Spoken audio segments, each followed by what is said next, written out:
Has war ended between Montecito and Buckingham Palace, or are we just in another little mini battle? I don't think we're in another mini battle, but I certainly don't think war's ended. I mean, as long as Harry's got breath in his body, war is likely to continue. I think this was just an attempt to bring the temperature down a little bit, to stop those, stupid stories that appear when Harry does something, when another member of the royal family is also doing something, and people start speculating that it was an attempt to take their thunder. I think it was trying to open up lines of communication so that sort of thing doesn't happen so often.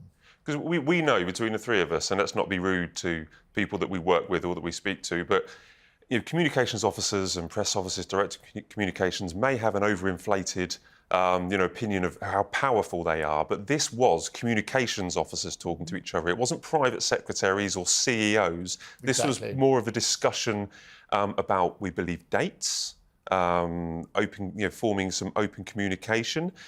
Sarah, the idea of talking about the dates and the diary, does this open up the chance that when Harry comes over in September, that they may look for some kind of meeting with the king or find out where the king is? Or does it open up this chance that maybe they find a date in a diary for them to actually meet? I think the key words you're using there are opening up, because this is the first time we're seeing that. These are peace talks. And as we know, in any kind of conflict, peace talks can start with the best of intentions, but there are frequent hurdles along the way. This is the very early stages of this. Yes, as you talk about Harry coming back in September, on his previous visits, there hasn't been any kind of meeting with his father. The last time he was able to see his father was just after the King's cancer diagnosis, when Harry jetted in briefly from California for that 30-minute, 40-minute meeting at Clarence House. I mean, I think it would be a very positive step if we can see that between father and son.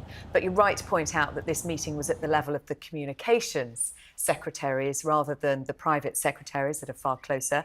Although Meredith Maines, Harry's communications chief in the United States, is also head of household, so she is the kind of right-hand woman for the Sussexes there. The fact that it's happened at all is a step in the right direction, isn't it?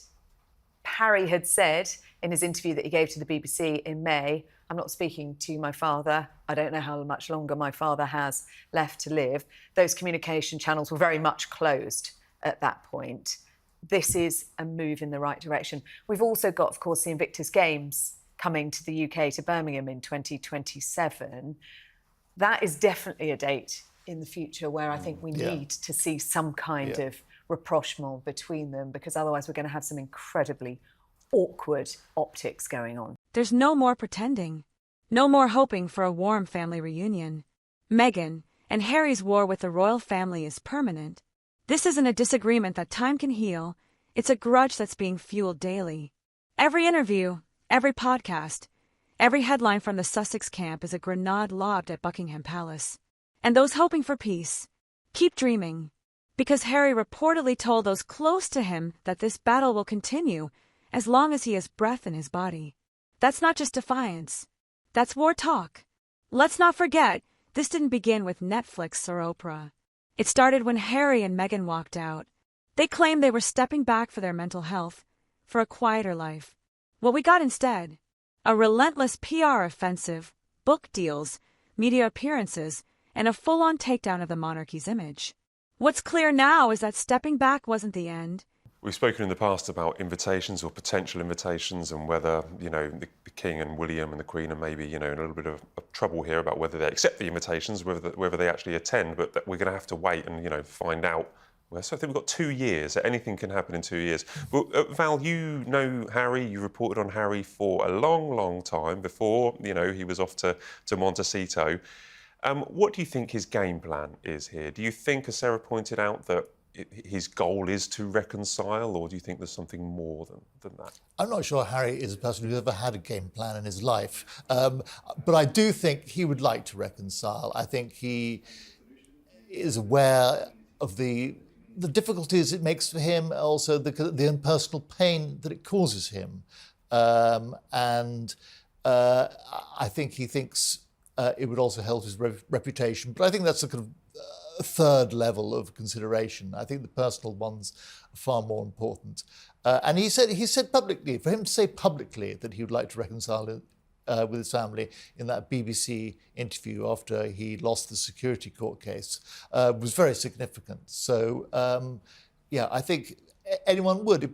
It continues to cause pain, this rift in the family. And, Harry is a kind of very empathetic guy, feels things very strongly, and I think he'd like to remove that source of pain.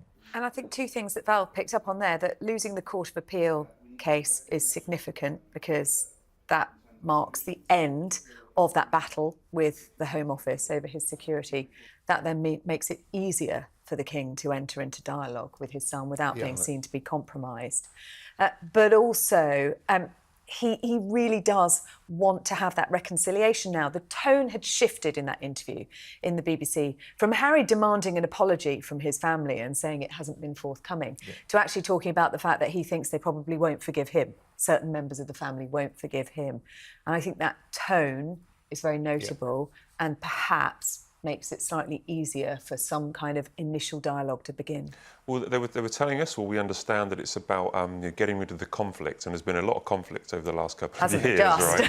So it's about deconflicting, I think was the phrase. But you mentioned about the BBC interview. I mean, that was disastrous for Harry because, it's not a secret. We were going to run in the paper the next day saying that the King was open to, opening the door to Prince Harry, depending on how he reacted. And then he came out with that disastrous BBC interview. Do you think that the King is right to accept this now, after everything that's gone on, after all the insults, after this BBC interview that, he really did burn down the olive tree there, I think, for a while? Do you think the King's right to allow or know that his teams are speaking to Harry's team? It was just the beginning. The beginning of a campaign to expose, shame, and outmaneuver the institution they once served. Meghan isn't just supporting Harry's cause. She's amplifying it. From pointed podcast episodes to subtle digs and speeches, her message is clear. She won't forgive. She won't forget. And she certainly won't stay silent. Everything she's done, whether intentional or not, has kept the feud alive. And her brand now thrives on being the outsider, the wronged Duchess, the woman who took on the monarchy and lived to tell the tale. There's no going back from that. What's the palace response to all of this? Silence. Calculated silence. King Charles has reportedly offered olive branches. Prince William avoids any public mention of Harry. But the Sussexes? They keep talking. That BBC interview is another example of Harry not having a game plan, Yes. isn't it? Because it wasn't meant to go like that, was it? They weren't expecting to get any more than 5 minutes or so, and he walked into a 30-minute stream of consciousness. I mean, I've always said Harry has no filter, which is always the great thing about him and the terrible thing about him at the same time. Yes, it was always refreshing, wasn't it, when things were going well. But of course now, and when you're on the other side and you're in a war with your family, that stream of consciousness, that lack of filter, has proved disastrous for family relations. So can the King trust him? I mean, this is an offer of friendship. Should the King, if he doesn't have this filter and he has been guilty of lobbing insults and revealing secrets about the family in the past, should he accept this offer of friendship? What? I mean, I think that Harry is not Machiavellian. He hasn't got a plan. He doesn't want to betray. He doesn't want to betray his father. Yes, he betrayed all those secrets because he wanted to let things out in the Netflix documentary and in his book Spare. But I think Charles is primarily in this situation. Charles is a father rather than a monarch, and I think that's very important. And he would like. I think it causes Charles immense pain. There's this huge rift in his family, and he said as much. He doesn't want them to make his last years misery. So I think Charles will both want to explore this potential reconciliation, if that's what it is, and I think he's perfectly right to do so. Every time Harry drops another quote or Meghan releases another project, the palace's silence becomes part of the narrative. To the public, it looks like one side keeps swinging while the other keeps dodging. But silence isn't surrender. It's strategy. This war isn't just part of Harry and Meghan's story. It is their story. It defines their media presence, their personal brand, their public sympathy. And as long as it continues, they remain relevant. But that relevance comes with a price, an unending battle that consumes both sides. Will it ever end? Not according to those close to the couple. As long as Harry has breath in his body, one royal insider said, this feud will continue.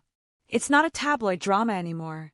It's a war for legacy, and neither side is backing down.